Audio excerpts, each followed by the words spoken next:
मैया यशोदा ने प्रणाम किया जमुना मैया को, हे जमुना मैया मेरा कन्हैया सदा प्रसन्न रहे। गोपियों ने भी प्रार्थना की और प्रार्थना प्रणाम करने के बाद गोपियां और यशोदा मैया आंख बंद करके बैठ गई। और श्री कृष्ण कभी तो आंख मूंदे हुए मैया और गोपियों की ओर देखें, कभी जमुना जी में बहते हुए दियों की ओर देखें। उन्होंने कहा दीपकों से कि तुम बहते जा रहे हो और हम देख रहे हैं, अनादिकाल से तुम बहते रहे हो, ये कर्म की धारा में बहते जा रहे हो। विधि निषेधमय कलिमल हरणी कर्म कथा रवि नंदनी वर्णी, ये कर्म कथा ही जमुना जी हैं।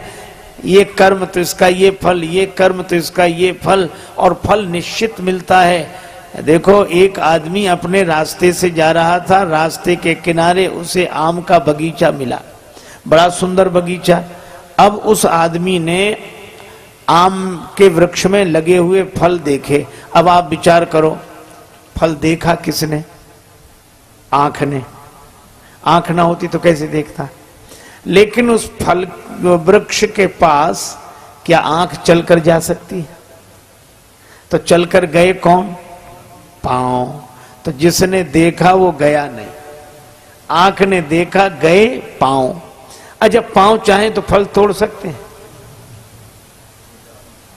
देखा आंख ने, गए पांव, फल तोड़ा हाथ ने।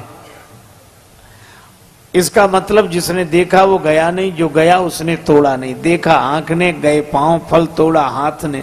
अच्छा हाथ को स्वाद मिल जाएगा कि फल खट्टा है कि मीठा?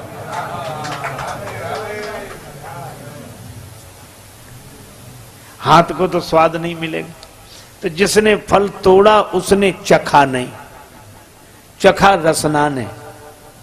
जिसने देखा वो गया नहीं, जो गया उसने फल तोड़ा नहीं, जिसने तोड़ा उसने चखा नहीं। देखा आंख ने, गए पांव, फल तोड़ा हाथ ने, चखा रसना ने। और एक अद्भुत बात, जिसने चखा उसने रखा नहीं।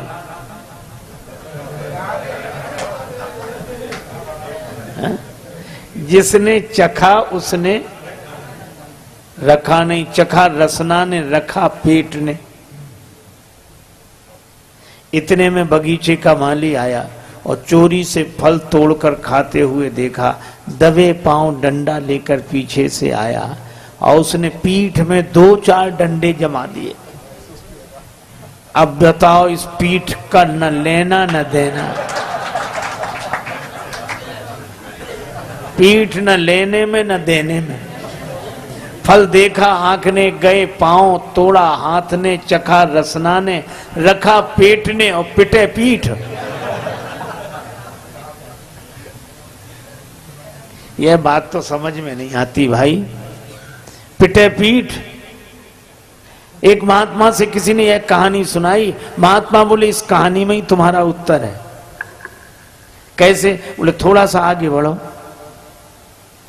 पीठ में डंडे की चोट लगी तो दर्द हुआ? हाँ हुआ। तो रोया कौन?